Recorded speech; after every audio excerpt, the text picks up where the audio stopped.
exactly are we on right now? The Georgia Traverse Trail. Okay, we're on the Georgia Traverse Trail. There's Hershey back there, and we're gonna camp tonight. Just gonna not too far, like at a campsite, park somewhere and camp. Yep. And then we're gonna look at these trail maps. Probably do something on the Benton MacKaye Trail, but we're a steak for dinner tonight. Yes, we have good food. We wouldn't want to be backpacking with, but we can sure go off-roading with it. And gonna kind of play it by ear. Got a couple days here. Gonna do some backpacking. Chad's letting me borrow this Racer X backpack, so we'll see how that works out. Damon Designs. Yep. So it's gonna be good. So, how far are we from Ravenbald? You want to just go there? I would love to. This is gorgeous spring. We were like on this, well, we were on the Georgia Traverse Trail, and then it became pavement. I know what days are heaven sent. Lord knows I know now where the wind. Shake my head and I wonder how I'll ever get to heaven now. She has learned that when I say, okay, watch out, she knows to move. Oh, are you filming me? Yeah. So we made it all the way that we can go driving on the Jeep road up to Ravenbald, and then there would have been about a half-a-mile hike up there, which we were going to do, but it's thundering and it was starting to come down, so that'd be a bad idea. So we're not going to do that today. Yep. But maybe later in the summer. Yep. Alright, so now we're going to go get our campsite. Yep. And set up camp. Hopefully it won't rain too much, but yep. We have the big tarp if we need to set up so we can cook under it. And we're going to eat some steak and potatoes. Yep. So we're fancy like that. Yep. And yeah. I want a classroom facing the mountains. Can I just go to this school? Like I'll go back to the 3rd grade. Like Thanks. that? Could you imagine going to this school? Mm-hmm. Middle school. You need to get a job here. Moon Valley, what's the name of this road? Patterson Gap, yep. Pretty sure that's it. Patterson Gap. Yep, because we're going by Valley Springs Lodge. Yep. We're getting pretty close to where we're going to be camping. Been driving up this road for a while. It's just views, endless, gorgeous spring Georgia, North Georgia views. And here we are now at our campsite. Chad's using this fancy potato peeler so we can bake not bake them, but put vegetable oil on them and fry them. Yep. Make healthy-ish potato chips. We got all the goodies over here. Some Gatorade, some steak, some fire going. Got the dog. And it's gorgeous up here. There's a meadow. And I hope tomorrow when we wake up we can see some deer, or tonight. Maybe not, they can probably hear us. And it is gorgeous. It's, I don't know what temperature it is, probably in the 60s. But it's nice in the sun. And this is the road we came up on. We came from this direction over here. And there's some farmland, valley and stuff.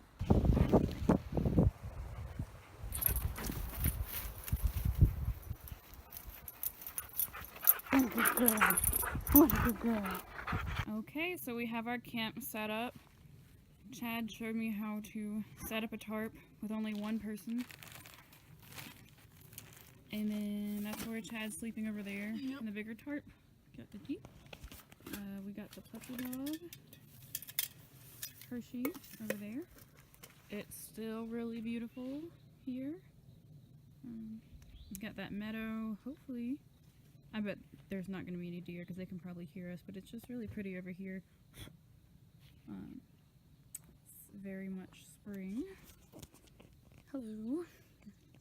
And we're about to sit down and figure out what backpacking we're going to be doing tomorrow on the BMT. So, yeah, it's been a really pretty day so far.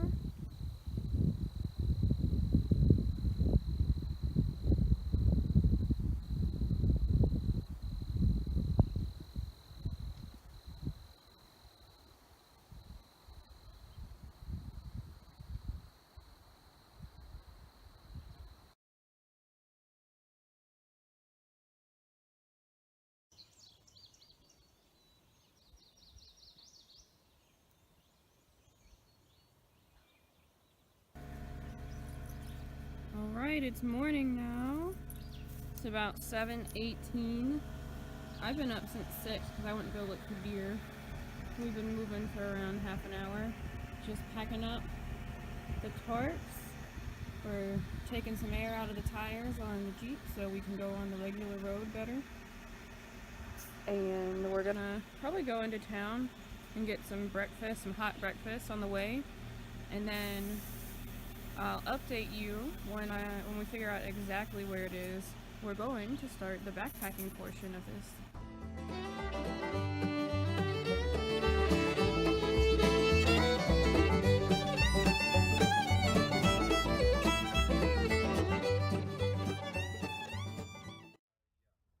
Alright, so it's now about 10:38.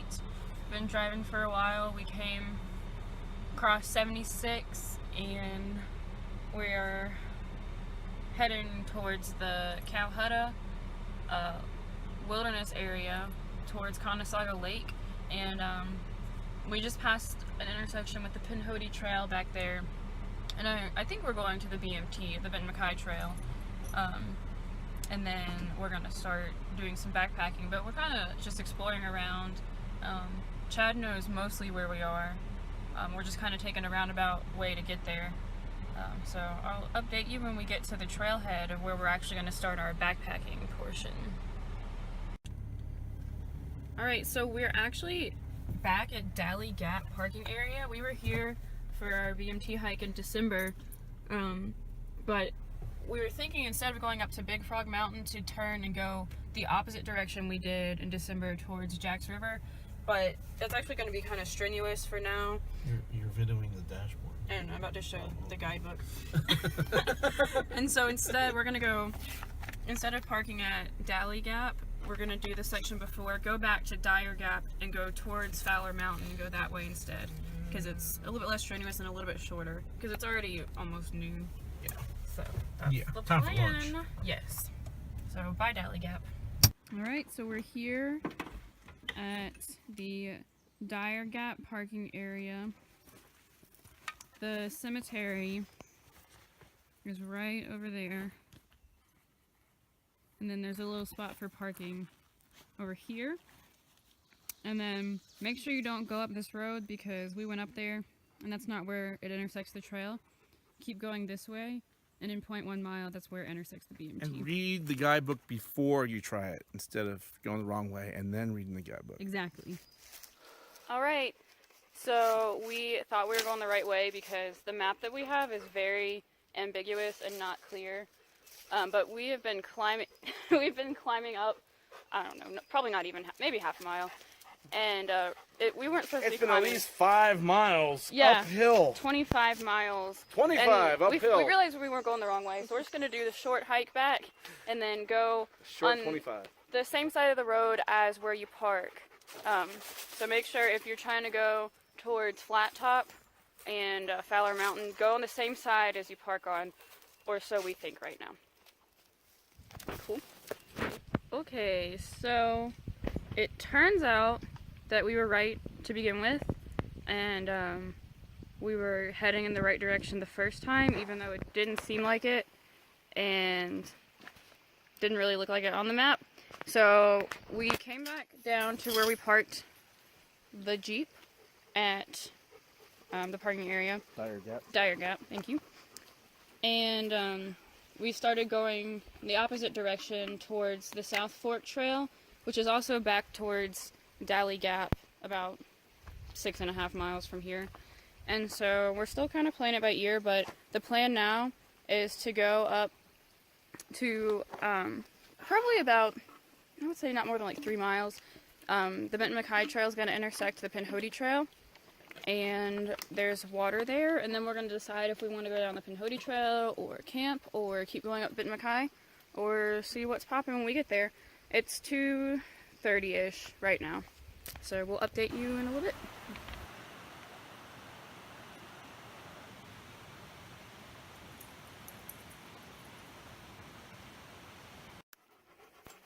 Okay, so we made it to the junction with the Pinhoti Trail. Saw the sign over here. This is the northern terminus The Pinhoti Trail is the longest trail in Alabama, actually. And it ends here in Georgia. So now we're gonna see what we want to do, and we'll let you know. For the record, I have warned Missy about crossing rivers wearing your Gore-Tex boots. She's like, I'm good with it. But I have a certain brother that pulled this routine way back when, and he could tell you all about that too. So there it is. You all saw it happen. She crossed the river in Gore-Tex boots. Ask her how those feet are feeling in a week. Squishy. Squishy. So here is the trail. So basically what we did was we did go down the Pinhoti Trail, and then we turned on to the South Fork Trail again. And we're looking for a place to camp, and it looked flat down here. The river's down there, so Chad went to go check it out. Just kind of going off trail. But a nice little campsite by the river. Let's see where he went. How's it looking? Alright, I'm coming down. So, we decided there was too much deadfall in that other place. Too much deadfall, which means, and there are too many widow makers. Yes. Yeah. And I don't... Neither of us are married, and we would not have widows. Yeah, I don't want to be made into a widow. No. So... Right. There's a lot of butterflies here. But anyway, we walked like 0.1 mile up the trail, and then over there is where we're going to camp, where it's flat, in that little cute little spot with about 1 billion swallowtail butterflies flittering around. And there's a water source, no deadfall. Well, there's that branch, but we won't camp under that. And yeah, it's going to be a really pretty campsite.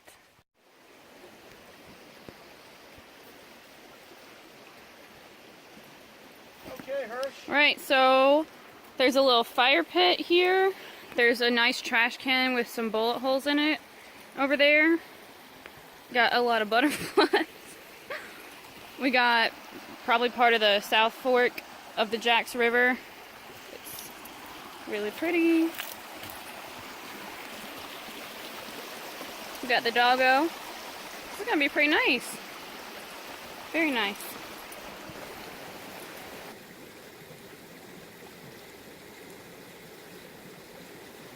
So this is the 6x8 tarp that Missy's using, and it's kind of cramped for space, but she doesn't mind it.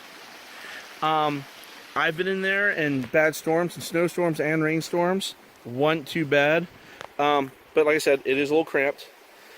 I prefer the 8x10, and as you can see, there would be plenty of room for 2 people, but I can get under here with my gear and Hershey, and I can fire up my stove if I need to in bad weather. So that's kind of why I like it.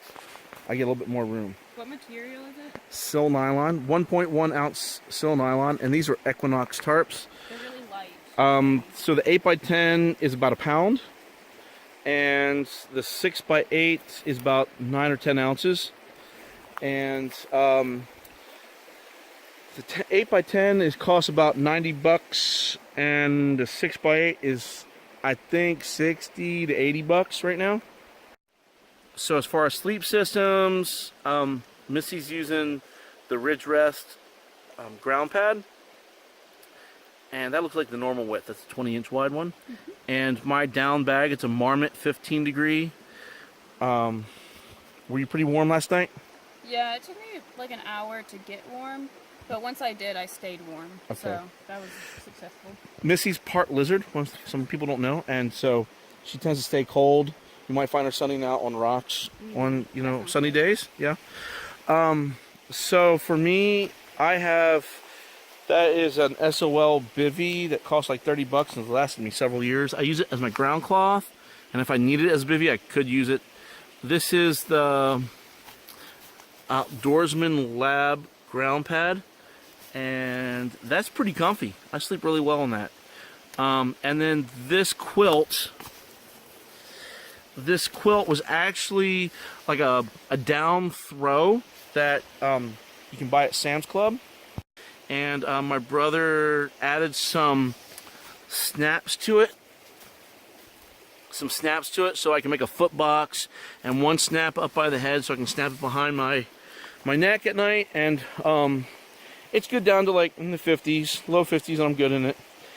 And that's what we're expecting this weekend, and that's what we had last night. We had mid 50s, mid high 50s. Warm, though. I do. I do. So that was fine for me. And Hershey finds a soft pile of leaves to sleep in, and she's good. And we just woke her up. She did not appreciate that. Okay, so I'm cooking up dinner. Just have a little titanium kettle. It's the Snow Peak Solo Kettle, and it comes with a cup. I just don't bring the cup with me. And that is the Esbit stove with an Esbit tablet in there. Typically, tablet will boil about 16 ounces, which is just what I need for a Mountain House meal. Supposedly 2.5 servings, but it's just going to feed me. And then over here, we have Missy with her Primus. I forget what the model's called, but I bought it cheap, like 20 bucks cheap. It's the base model that Primus has of isobutane stoves. Works pretty good, pretty reliable, really basic. Really easy to use if you're not good with stoves. And she's able to simmer on that and everything too. Amazing. So, and which is good. Ooh, it's about to boil over. Which is good because she's making rice and noodles. And that's for what's for dinner.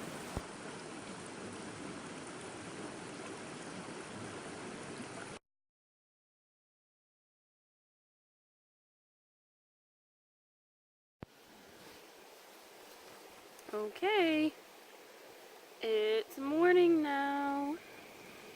It is Saturday. Here's Hershey. Hi, Hershey. And I was super warm last night. There were a bunch of frogs that all came out, started croaking all at the same time, and they all of a sudden stopped all at the same time too. So that was nice. But we're just packing up the campsite, and then we're gonna go back across the creeks over there. And so right now, got my flip-flops on, so the boots are not any wetter than they have been. And we're gonna hike back to the Jeep, and then we're gonna head home. So the packs we're using, Missy's using the Racer X by Dana Design. Dana Design doesn't exist anymore. Some other company bought them out. You can't get this pack anymore. But anyway, it works by strapping. It was made for adventure racing, and you strap your stuff sacks on there. So the bottom is her clothing, shelter, sleeping bag, soft stuff, and poofiest stuff. The next one is the food bag, and that needs to be compression sack so you can reduce the size as you use it up. And of course on the top is her ground pad. There is a sleeve for a water bladder in there. The Joey pouch. It's the Joey pouch. Oh, no. I'm talking about for the bladder. Right there. I'll show them the Joey pouch in a minute. And then in the back, you have a pretty sizable pouch that you can put, you could put a pump filter in there. And there's a mesh pouch right here as well. Great for putting your toilet paper for those emergencies. On the front here, what Missy was referring to as her Joey pouch. So there it is. So there's a zippered pouch. It's pretty sizable. Put it pretty hefty. You probably put your whole lunch there, maps, compass, camera, cell phone, whatever. And then here's a bottle holder, and she has a small 16-ounce Nalgene in there. You can easily put a quart in there. It's just not, it doesn't feel good to have that strapped to the front. That straps across your chest or abdomen, wherever. You can raise and lower it as you please. The other backpack that I'm using is the ULA Ohm, and I have my Camelback in there, Camelback pouch. What's really spectacular about this are the outside pockets. In this pocket I have my filter Nalgene bottle with a kettle that goes on the outside. This huge mesh pocket here, which is big and very sturdy. You have these outside pockets on either side, and then on the belt you have a really sizable pouch. It's huge. I say huge. It's big enough. Well, it's big enough that I can fit a Ruger LC9 in one of them without too much trouble. You can't orient it perfectly, but it ain't bad. Not bad. In one of those pockets, I can put my entire lunch and some maps, and a cell phone. So, a smartphone. Pretty sizable.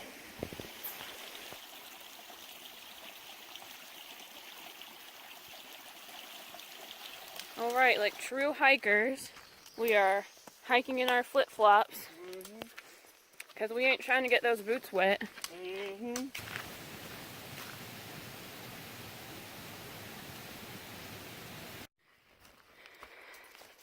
And here we are, back at the road. Hey. And the Jeep is just right this way. Like point, I think I can see it through the trees over there. An angel came one winter dawn. You should have seen what she had on. The wind was whistling like a train. She left again. Curmudgeon? Curmudgeon? I didn't know that. Do you know that word? Oh. It's like grumpy old man.